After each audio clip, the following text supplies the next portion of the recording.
मैं माँ हूं, धरती माँ। अपनी आंखों के सामने घटने वाली घटनाओं को देखकर मेरे मन में दो प्रश्न उठे।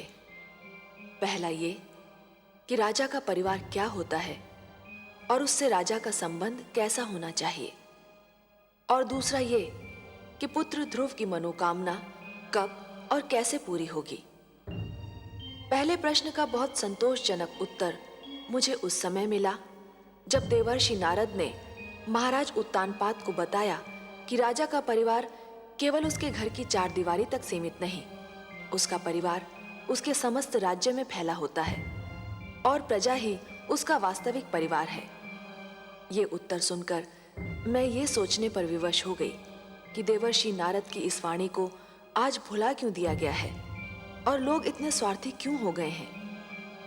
परंतु दूसरे प्रश्न के विषय में मेरी चिंता ज्यों की त्यों बनी हुई है, क्योंकि जब मैंने भगवान विष्णु को यह कहते सुना कि वे केवल एक भक्त के लिए ईश्वरत्व की गरिमा का त्याग नहीं कर सकते, तो मैं समझ गई कि पुत्र ध्रुव के संकट का समाधान अभी दूर है।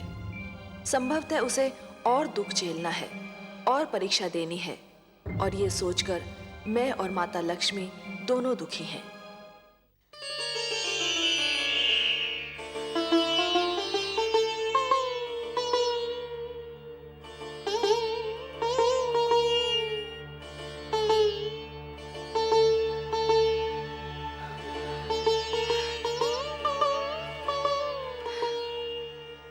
हे करुणा सिंधु,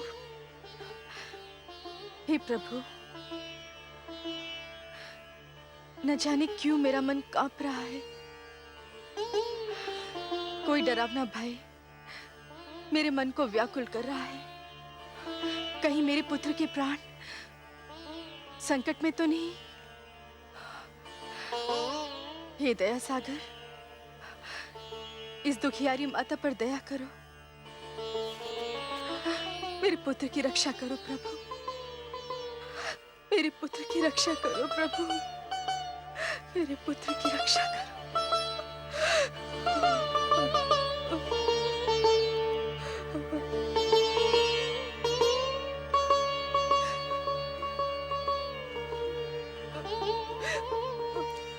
मेरे पाप का दंड मेरे पुत्र को न देना परमेश्वर। उसे कुछ हो गया तो मैं जीते जी मर जाऊंगा।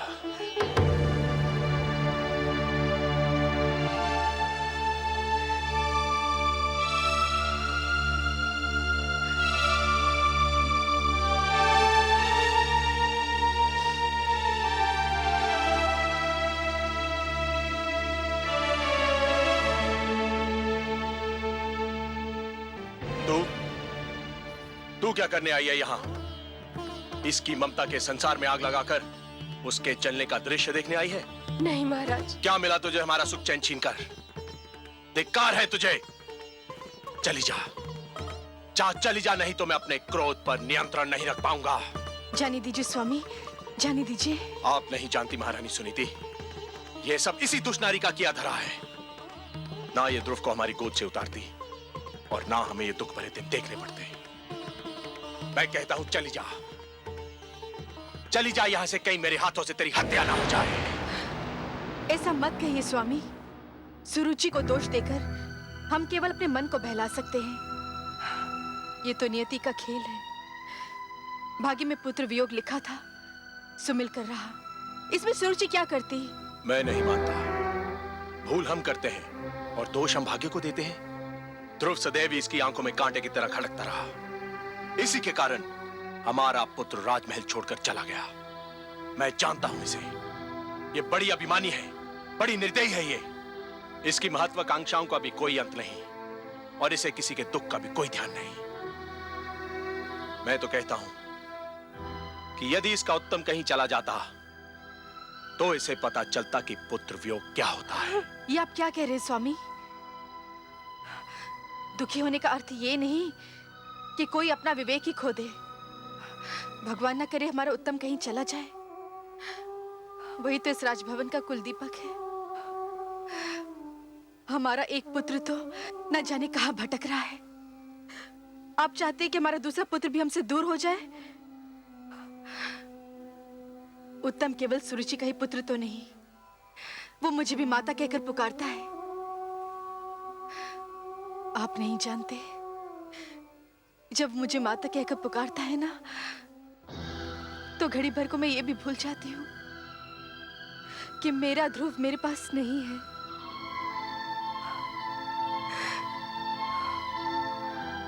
उत्तम के लिए कोई भी शब्द आप अपने मुंह से मत निकालिएगा। सुना तुमने सुरुचि? सुनी तुमने इस दुखियारी मां की बातें? ऐसी होती है ममता, इसे कहते हैं माता। तुमने इसके पुत्र के विरुद्ध क्या कुछ नहीं किया, पर यह तुम्हारे पुत्र के विरुद्ध कुछ भी बुरा सुनने को तैयार नहीं है। तुम इसे दुख देकर कितनी प्रसन्न थी, और ये तो इस विचार से दुखी है कि कहीं तुम्हें कोई दुख न पहुंचे। कितनी महान है ये, और तुम कितनी छोटी हो तुम। धिक्कार है तुम्हें सुरुचि, धिक्कार है तुम्हें। अग्निदेव, अग्निदेव, कहां हैं आप? अग्निदेव, अग्निदेव, शीघ्र आइए। मेरी योग्य सेवा देवेंद्र। रक्षिता का अभियान विफल हो गया। उस ढीठ बालक ध्रुव ने मंत्र का जाप नहीं बंद किया। उसकी तपस्या में कोई विघ्न नहीं आया। तो फिर अब आप क्या चाहते हैं देवराज? अब आप उस बालक के चारों ओर अग्नि का ऐसा घेरा डाल दीजिए कि वो भयभीत होकर मंत्र ही भूल जाए। जैसे भी हो उसे रोकिए। उसकी तपस्या भंग होनी चाहिए। आप निश्चिंत रहें देवराज।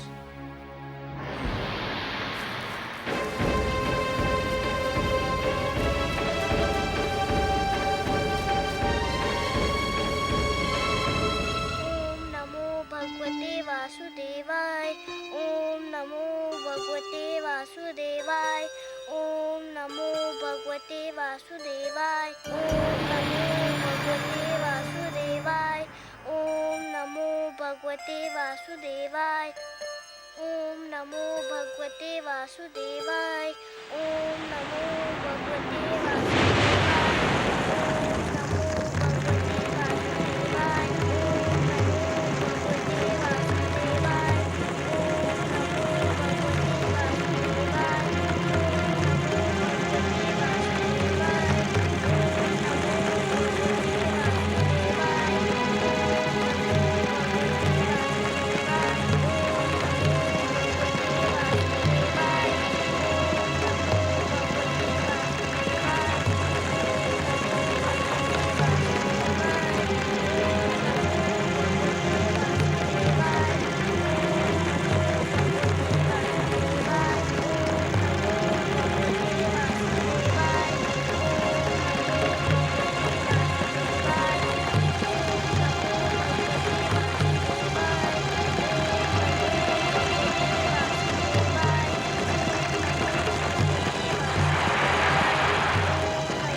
ये सब बड़े बड़े शक्तिशाली बलवान दैत्य मेरी शक्ति का लोहा मान गए।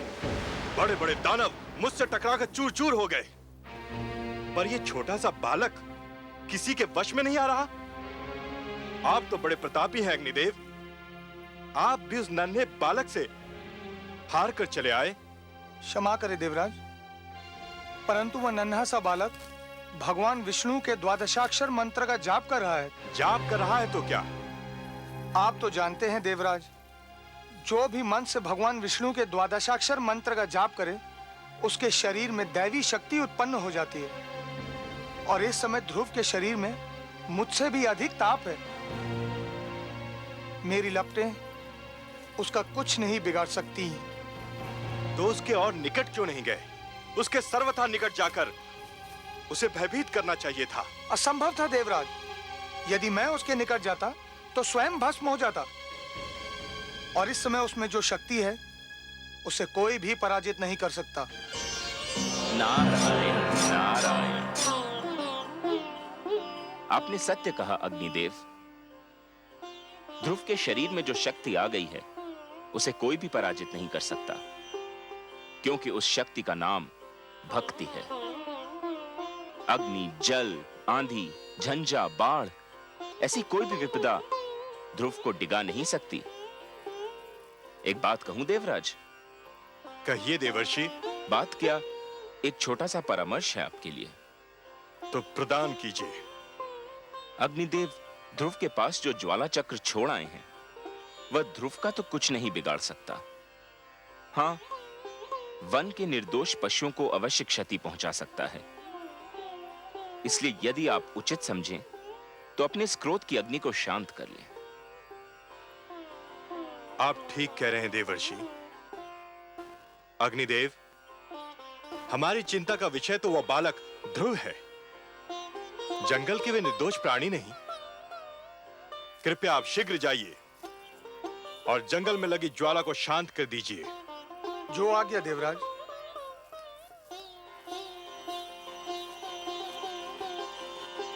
नारायण नारायण। ओम नमो भगवते वासुदेवाय। ओम नमो भगवते वासुदेवाय। ओम नमो भगवते वासुदेवाय। ओम नमो भगवते वासुदेवाय। ओम नमो भगवते वासुदेवाय। ओम नमो भगवते वासुदेवाय।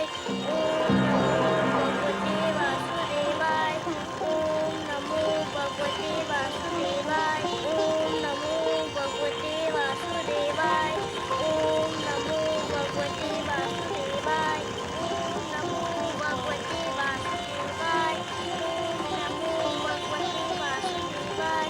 ओम नमो भगवते वासुदेवाय। ओम नमो भगवते वासुदेवाय।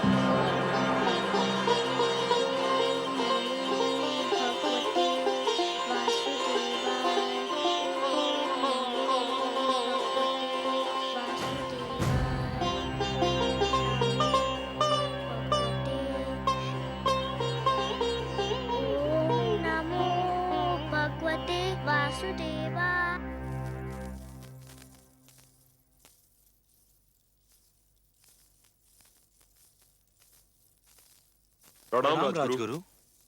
प्रणाम। क्या बात है?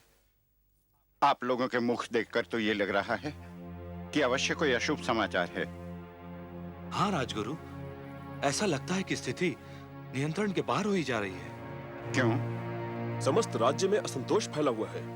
असंतोष? पर क्यों? प्रजा पर तो कोई अत्याचार नहीं हुआ है। प्रजा में यह भावना फैल गई है कि राजकुमार ध्रुव के जाने का कारण महारानी सुरुचि है और उनके विरुद्ध बहुत क्रोध फैला हुआ है। यदि प्रजा का यह क्रोध राजभवन की ओर मुड़ गया तो अराजकता फैल जाएगी। केवल आप ही महाराज को यह परामर्श दे सकते हैं कि वे प्रजा की भावना को शांत करने के लिए कोई उपाय करें। नहीं, महाराज इस स्थिति में नहीं कि वो कोई परामर्श दे सकें या ले सकें। पुत्र वियोग ने उन्हें निढाल कर रखा है। उन्हें तो ये सूचना देना भी उचित नहीं कि राज्य में असंतोष फैल रहा है। परंतु अब क्या किया जाए राजगुरु? कहने को तो देश राजा का ही होता है। उस पर राज्य करना, उसे संभालना राजा का कर्तव्य भी है और अधिकार भी। परंतु इन कार्यों को संपूर्ण करने में राजा जिन लोगों की सहायता लेता है वह भी उत्तरदायी होते हैं। रात्रि का अंधकार दूर करने का उत्तरदायित्व केवल चंद्रमा पर नहीं, उन तारों पर भी है जो चंद्रमा की चारों ओर चमकते हैं। यदि प्रजा में असंतोष फैला है तो उसे दूर करने का उत्तरदायित्व मुझ पर और आप पर भी है।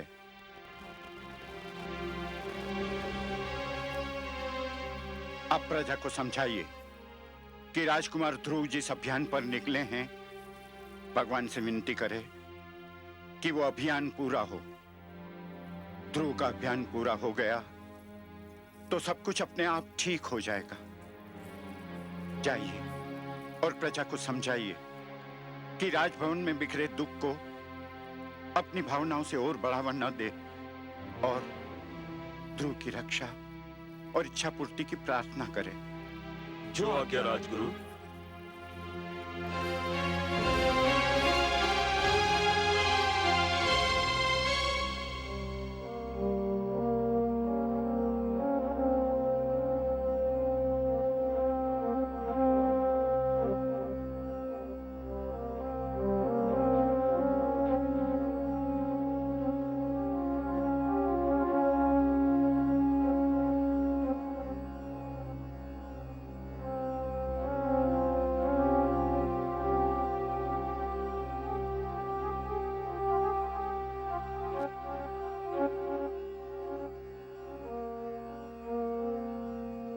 महाराज, राजसभा का समय हो गया है। आप यहाँ क्या कर रहे हैं? संसार के दुखों से पीड़ित होकर भगवान के चरणों में शरण ढूंढ रहा हूं राजगुरु। क्षमा कीजिए महाराज, आप भगवान के चरणों में शरण नहीं ढूंढ रहे हैं। आप तो जीवन के कड़वे सत्य से घबराकर पलायन का मार्ग खोज रहे हैं, वास्तविकता से दूर भाग रहे हैं। ये सच है राजगुरु, परंतु जिस जुआरे ने एक ही दाव में अपना सब कुछ हार दिया हो, वो और कर भी क्या सकता है? जीवन युद्ध कीड़ा नहीं है महाराज। ईश्वर ने मानव को जीवन कर्म क्षेत्र के रूप में दिया है। आप इसे कर्म भूमि से पलायन की शरण स्थली बना रहे हैं। मैं हार चुका हूं राजगुरु, मैं हार चुका हूं। मैं इस कर्म क्षेत्र में जीवन का एक महायुद्ध हार चुका हूं। महाराज, किसी राजा का युद्ध हार जाना बड़ी बात नहीं है, पर किसी राजा का साहस हार जाना एक दुर्भाग्यपूर्ण घटना है। राजा का साहस व्यक्तिगत विषय नहीं होता। उस साहस के साथ प्रजा की आशाएं और उमंगें जुड़ी होती हैं। उस साहस के साथ प्रजा का भविष्य जुड़ा हुआ होता है। तो फिर मैं क्या करूं राजगुरु, मैं क्या करूं? उठिए और प्रजा के कल्याण की योजनाएं बनाइए। जो अपने परिवार का कल्याण ना कर सका, वो प्रजा का कल्याण क्या करेगा राजगुरु? यही तो आपकी भूल है महाराज। आपने केवल राजभवन की चार दीवारी के भीतर रहने वालों को अपना परिवार समझ लिया है, पर वो प्रजा जो आपकी जय जयकार करती है, वो सैनिक जो आपके एक संकेत पर अपने प्राण न्योछावर करने उठ खड़े होते हैं, क्या वो आपका परिवार नहीं है? राजा का वास्तविक परिवार तो उसकी प्रजा है। प्रजा के दुख पर दृष्टि डालिए, आप अपने दुख भूल जाएंगे। यदि कोई वृक्ष फल न दे सके तो उसकी महत्ता में कुछ कमी आ सकती है, पर यदि कोई वृक्ष छांव ही न दे सके तो उस वृक्ष का महत्व ही नहीं रहता। राजा वो वृक्ष होता है जिसके तले प्रजा को सुख और न्याय की छांव मिलती है। अपनी प्रजा को इस छांव से वंचित न कीजिए महाराज। उठिए, अपना उत्तरदायित्व निभाने की सोचिए। मैं प्रयत्न करूंगा राजगुरु, मैं प्रयत्न करूंगा। प्रयत्न नहीं महाराज, साहस कीजिए। महाराज, यदि आपको मेरा परामर्श स्वीकार नहीं है, यदि आपको मेरी बातों पर विश्वास नहीं है, तो मुझे कहने दीजिए कि मैं आपके और राजसभा के योग्य नहीं हूं। यहाँ मेरे लिए कोई स्थान नहीं है। ठहरिए राजगुरु, ठहरिए।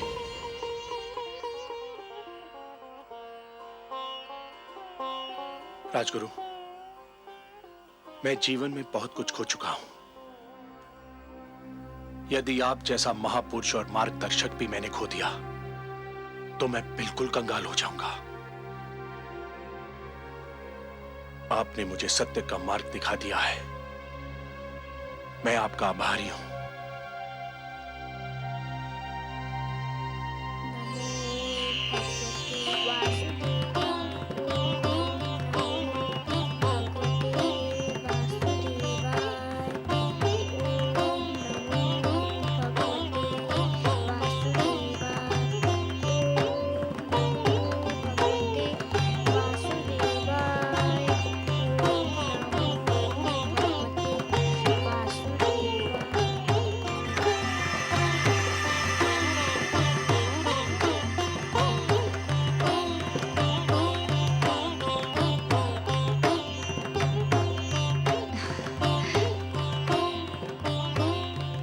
क्या हुआ स्वामी? हे कमल नयन, जब त्रिलोक में उजाला फैलता है, जब धरती पर बसंत झूमता है, जब कमल खिलते हैं, जब पुष्प अपनी सुगंध फैलाते हैं, मैं समझ जाती हूँ कि आप मुस्काए हैं। ये सारे दृश्य आपकी मुस्कान की ही छवि हैं। विधाता ने मुस्कान की रचना ही इसलिए की कि वो आपके अधरों की शोभा बढ़ाए।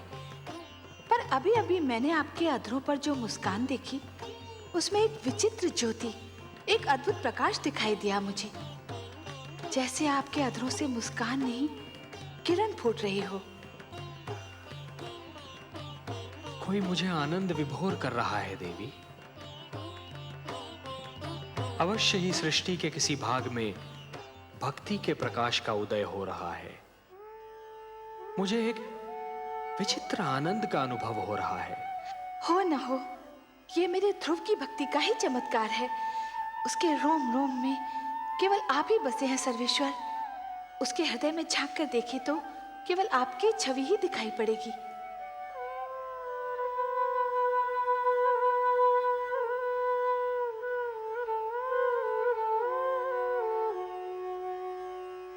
ओम नमो भगवते वासुदेवाय।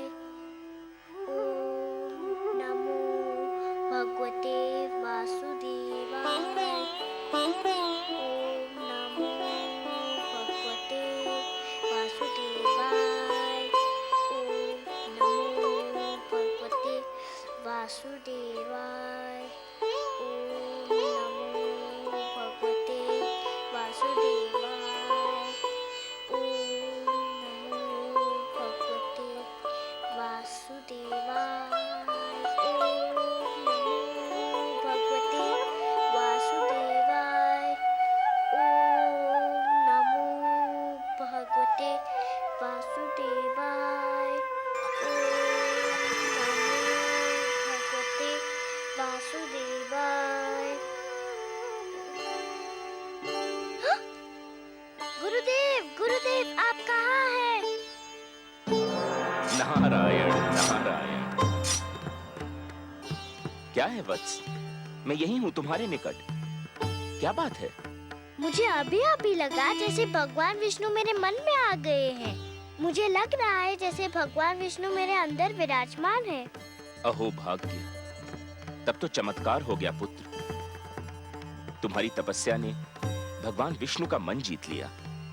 मुझे तुम पर गर्व है। तुम धन्य हो पुत्र। तुमने सिद्ध कर दिया कि तुम मेरे शिष्य होने के अधिकारी थे। पर वे मेरे सामने क्यों नहीं आए? उससे क्या अंतर पड़ता है पुत्र? जिसके मन में भगवान विष्णु रम गए हों, उसे और क्या चाहिए? उसका तो जन्म सफल हो गया। तो मेरी बात मानो, मंत्र के जाप को विराम दो, अन्न जल ग्रहण करो और अपने राजमहल लौटने की तैयारी करो। नहीं गुरुदेव, ना मैं मंत्र का जाप छोड़ूंगा, ना कुछ खाऊंगा, ना कुछ पीऊंगा, ना घर जाऊंगा। क्यों? अब और क्या पाने को शेष रह गया है? अभी तो भगवान विष्णु केवल मेरे मन में आए हैं। तो फिर और क्या चाहिए तुम्हें? मैं चाहता हूँ कि भगवान विष्णु मेरे सामने आए। मैं उन्हें देखना चाहता हूँ। किंतु क्यों? मैं उनसे बात करना चाहता हूँ, उनसे कुछ पूछना चाहता हूँ। तुम्हारी मांगे तो बढ़ती जा रही हैं पुत्र, और जैसे जैसे तुम्हारी मांगे बढ़ रही हैं वैसे वैसे मेरी चिंता बढ़ती जा रही है। क्या पूछना चाहते हो तुम? मैं उनसे पूछना चाहता हूँ कि मुझे मेरे पिताश्री के गोद से क्यों उतारा गया? मुझ पर अन्याय होता देखकर मेरे पिताश्री क्यों चुप रहे? संसार में ऐसा अन्याय क्यों होता है? इसलिए भगवान को मेरे सामने आना ही होगा, नहीं तो मैं यूं ही भूखा प्यासा रहूंगा। सुनो पुत्र, तुम भाग्यशाली हो कि तुम्हें इतना कुछ मिल गया। भगवान विष्णु को प्रसन्न करके उनका मन जीतने वाले तुम पहले सबसे छोटी आयु के बालक हो। अब और हठ न करो। भगवान विष्णु तुम्हारे मन में रम गए हैं तो समझो तुमको मिल ही गए। नहीं गुरुदेव, मैं उनको अपने सामने लाकर ही रहूंगा।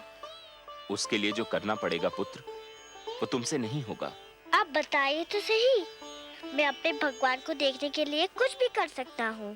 परंतु उससे तुम्हारे प्राणों पर भी संकट आ सकता है पुत्र। मुझे अपने प्राणों की चिंता नहीं है, मुझे तो बस भगवान विष्णु को देखना है। आप बताइए मुझे क्या करना होगा? नारायण नारायण, न जाने कैसे हठी बालक से पाला पड़ा है। अब इसके बाल हट का मैं क्या करूं? मुझे बताइए ना मुझे क्या करना है। नहीं पुत्र, तुम नहीं कर पाओगे, बहुत कठिन कार्य है। मैं कर लूंगा, आप बताइए तो सही। अच्छा तो सुनो, यदि तुम अपनी इच्छा की पूर्ति चाहते हो तो तुम्हें अपनी श्वास को रोकना होगा। कैसे? सुनो पुत्र, एक बार ओम का उच्चारण करके पूरी शक्ति से अपनी श्वास को अंदर खींचकर मन ही मन ओम नमो भगवते वासुदेवाय का तब तक जाप करो जब तक स्वयं भगवान विष्णु तुम्हारे नेत्रों के सम्मुख साक्षात न आ खड़े हों।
देवराज, क्या बात है गंधर्वराज चित्ररथ? धरती पर हाहाकार मचा हुआ है देवराज। धरती पर समय की गति रुकी जा रही है प्रभु। बालक ध्रुव यदि यूं ही श्वास रोके रहा तो प्रलय आ जाएगी देवराज। कुछ कीजिए देवराज, नहीं तो अनर्थ हो जाएगा। नहीं, इसका कुप्रभाव रोकना मेरे वश की बात नहीं है देवगण।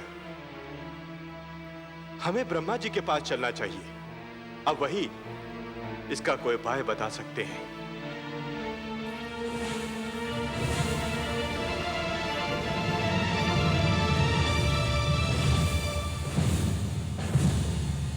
त्राहिमाम, त्राहिमाम, त्राहिमाम, त्राहिमाम, त्राहिमाम, त्राहिमाम।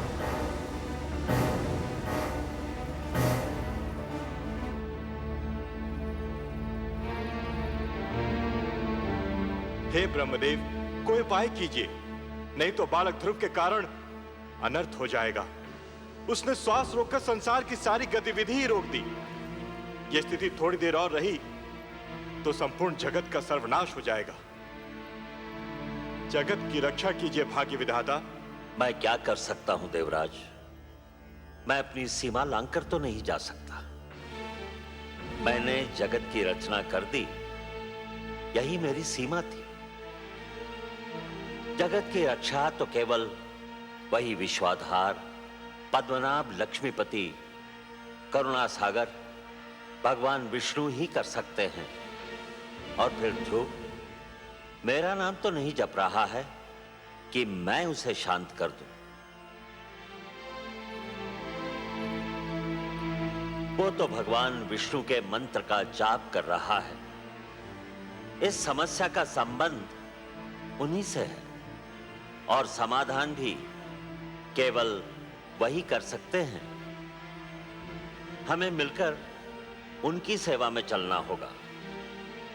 संसार को इस संकट से वही उबार सकते हैं।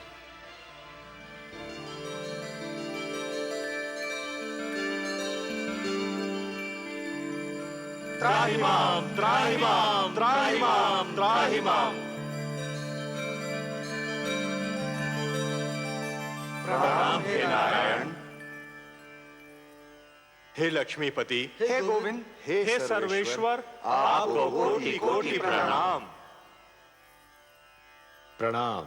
हे त्रैलोकीनाथ, सृष्टि की रक्षा कीजिए, नहीं तो आपकी सृष्टि को प्रलय आने से पहले ही एक महाप्रलय नष्ट कर देगी।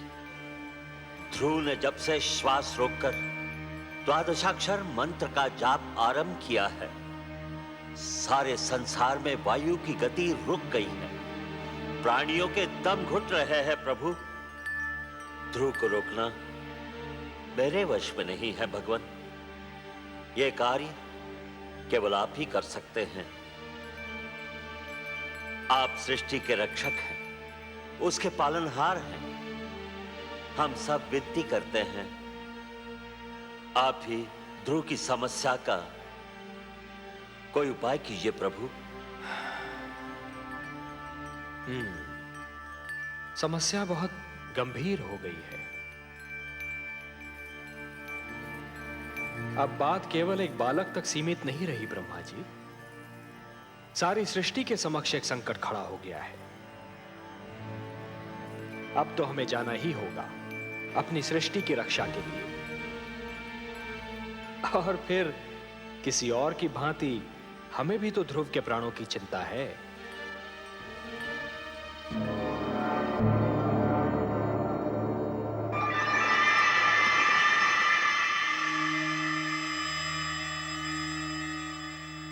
वासुदेव, वासुदेव, आप कहाँ चले गए वासुदेव?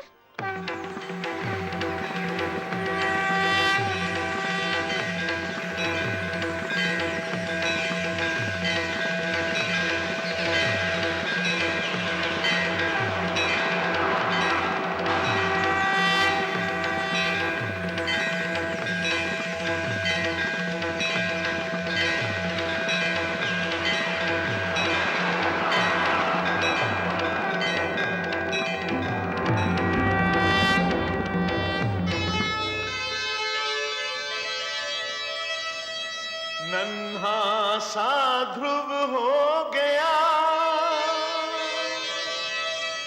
ऐसा भक्त महान, शक्ति दिखाई भक्ति ने,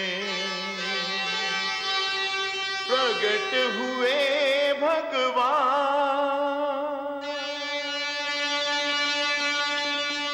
वासुदेव, मैं कहीं नहीं गया वत्स ध्रुव। तुम मुझे अपने सम्मुख देखना चाहते थे ना? तो लो, देखो, मैं तुम्हारे नेत्रों के सामने उपस्थित हूं। तुम विजयी हुए पुत्र। तुमने मुझे जीत लिया। तुम्हारे जैसा तपस्वी न कभी हुआ है और न कभी होगा। तुमने सिद्ध कर दिया कि जीव ब्रह्म का ही एक अंश है और अपनी साधना से ब्रह्म को भी धरती पर ला सकता है। तुमने ये सिद्ध कर दिया वत्स कि सृष्टि की सबसे बड़ी शक्ति है भक्ति। वत्स ध्रुव, अब श्वास लेना आरंभ कर दो पुत्र। अब मैं कहीं नहीं जाऊंगा।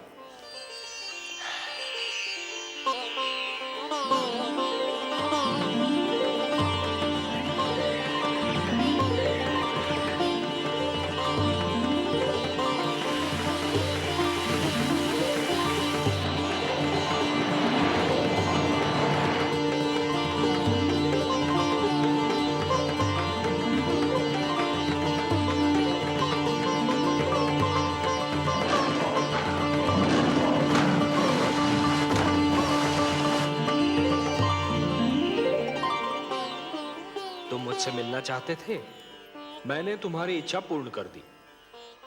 अब अपने माता पिता के पास लौट जाओ।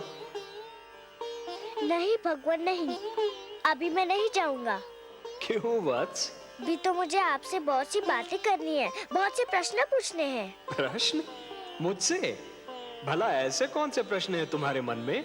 मुझे बताइए प्रभु कि मेरी छोटी माता मुझे अपना पुत्र क्यों नहीं मानती? उन्होंने मेरी माताश्री को दासी क्यों कहा? उन्होंने मुझे मेरे पिताश्री की गोद से क्यों उतारा? मेरे पिताश्री ने छोटी माता को रोका क्यों नहीं? बताइए भगवान। अरे अरे अरे अरे अरे, इतने सारे प्रश्न एक साथ? अच्छा ये बताओ कि सबसे पहले तुम किस प्रश्न का उत्तर चाहते हो? मुझे मेरे पिताश्री की गोद से क्यों उतारा गया? अच्छा, तो इस प्रश्न ने तुम्हें सबसे अधिक व्याकुल किया है? हाँ भगवान। मेरे निकट आओ।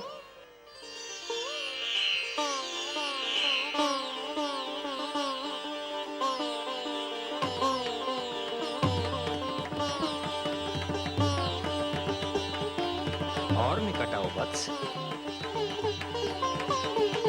आओ वत्स।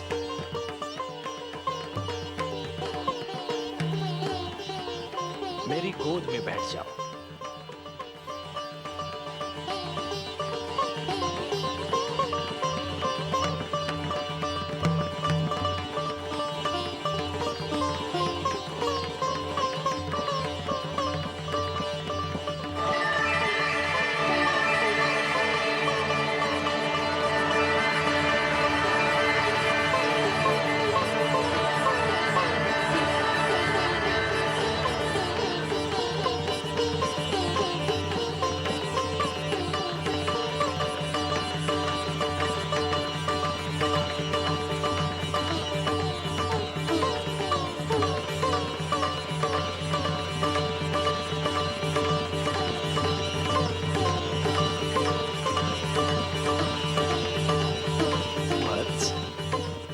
अब और प्रश्न पूछने हैं मुझसे?